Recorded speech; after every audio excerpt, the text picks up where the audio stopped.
샬롬 할렐루야. 응답과 축복의 하나님 세 번째입니다. 우리의 각자 근본의 문제가 무엇인지 발견하고 깨달을 수 있도록 질문을 합니다. 첫 번째로, 혹시 살인하고 있지 않으십니까? 이지요. 이를 통해서 내가 하나님의 자녀임에도 살인할 마음이 있지 않은지 점검해 봐야 됩니다. 육의 생명을 해치는 살인도 살인이지만 영적으로는 누군가를 미워하는 것도 살인입니다. 이 살인하는 마음만 버려도 많은 탐이 헐리게 됩니다. 그동안 미움에서 파생된 시기, 질투, 판단, 정죄, 혈기, 다툼으로 쌓았던 담도 함께 헐리게 때문이지요. 마치 굵은 뿌리를 뽑으면 그것에 달린 잔뿌리도 함께 뽑히는 것과 같습니다. 살인하는 마음이 없어지면 온유한 사람, 화평케 하는 사람, 섬기는 사람이 되어 하나님께서 기뻐하시는 사람이 되지요. 그러니 응답받지 못하던 많은 기도 제목을 응답받을 수 있습니다. 그러면 근본 문제를 발견할 수 있는 질문이 있습니다.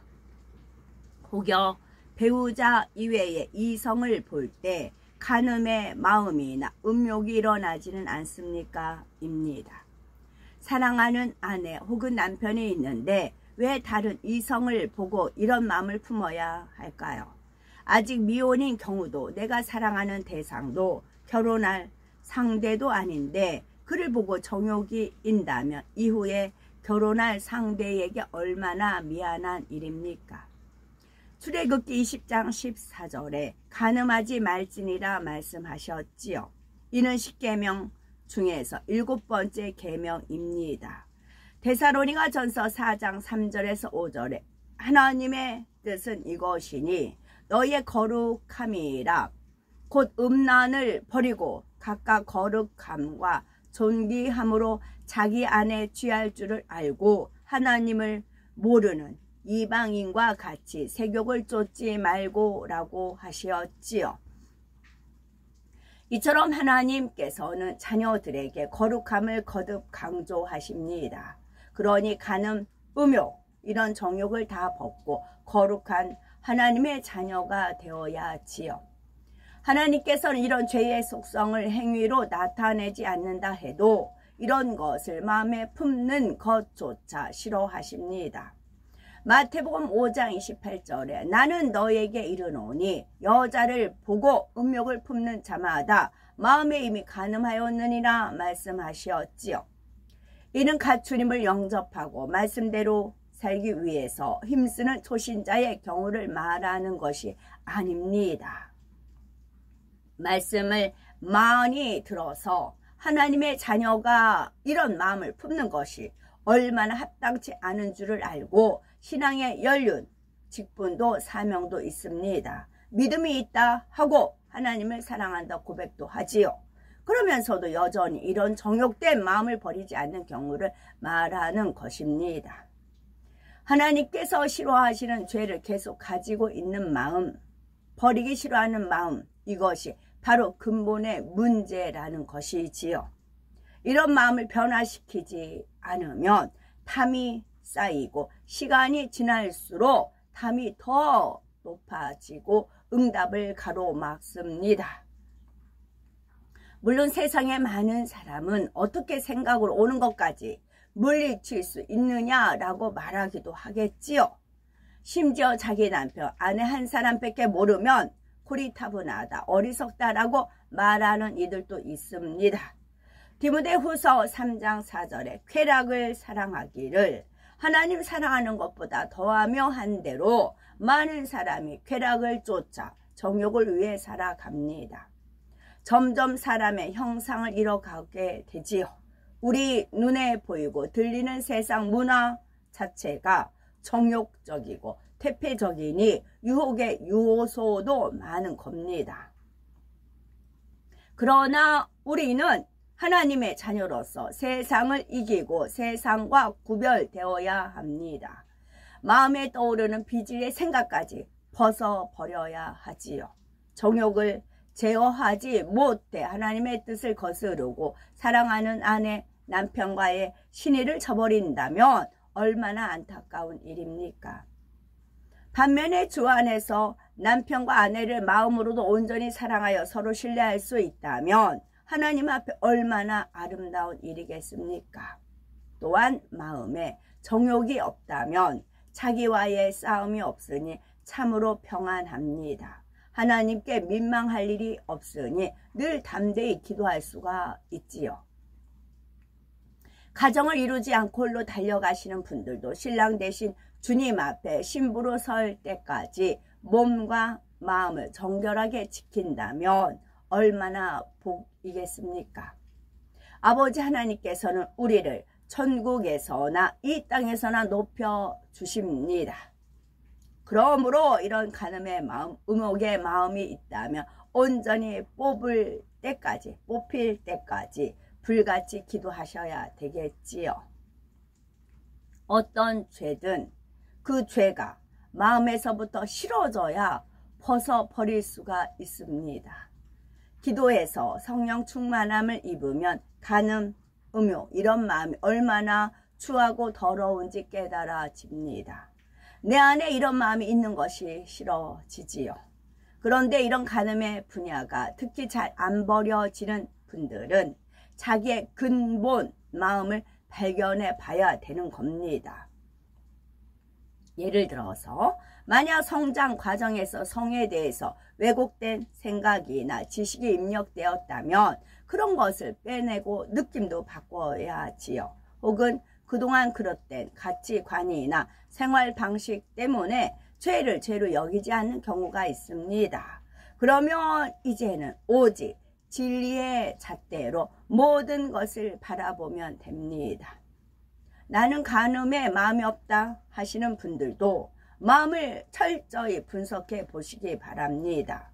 깊이 들어가 보면 자신도 모르는 사이 이런 마음이 자리 잡은 경우가 있기 때문이지요.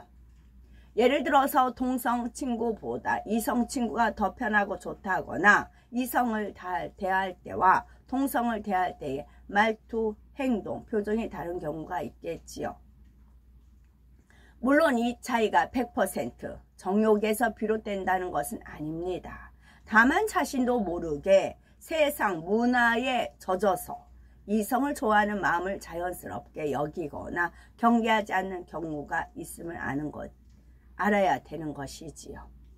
이제는 하나님의 자녀로서 하나님을 사랑하기에 하나님께서 미워하시는 죄를 버리는 우리 모두가 되셔야 되겠습니다.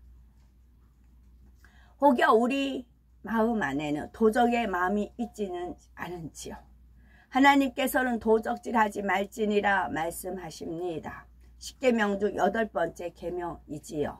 도적의 마음이란 남의 것을 탐내는 마음입니다.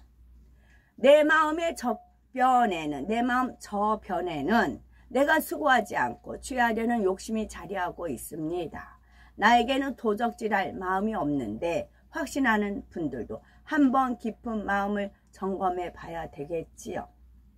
예를 들어서 저는 믿음의 형제끼리 동거래를 하지 않는 것이 하나님의 뜻입니다. 알고는 있습니다. 그런데도 불순종해서 가정 사업터에 경제적인 어려움을 당한 성도들이 종종 나오게 되는 것이지요. 잠언 11장 15절에 타인을 위하여 보증이 되는 자는 손해를 당하여도 보증이 되기를 싫어하는 자는 평안하니라 말씀한 대로 하나님의 말씀에 순종하며 평안할 텐데 불순종하심으로 고난을 자초하는 것입니다.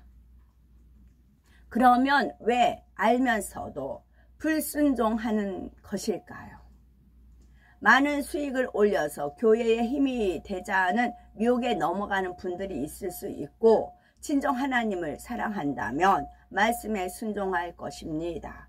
결국 깊은 마음을 점검해 보면 수고 없이 많은 이득을 취하려는 욕심이 작용하므로 불순종하는 것이지요. 처음에는 교회의 힘이 되고자 마음이 진실했다 해도 이익 앞에서는 그 마음이 변질한 것입니다. 또한 사업을 하는 경우 축복받으려면 반드시 정도를 걸어야 함을 압니다.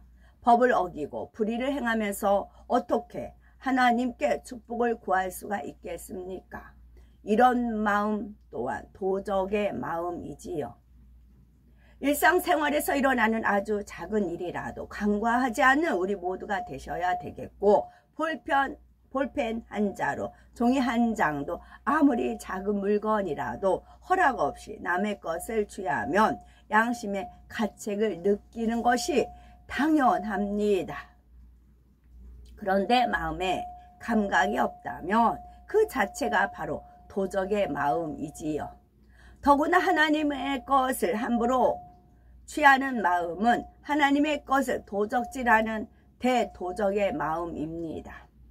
이제 이런 마음의 뿌리를 찾아서 남김없이 온전히 뽑아내셔야 되겠고, 그러면 아무리 물질적으로 어려운 상황에 처해도 어떤 미혹을 받아도 결코 불의한 행동이 나오지를 않습니다.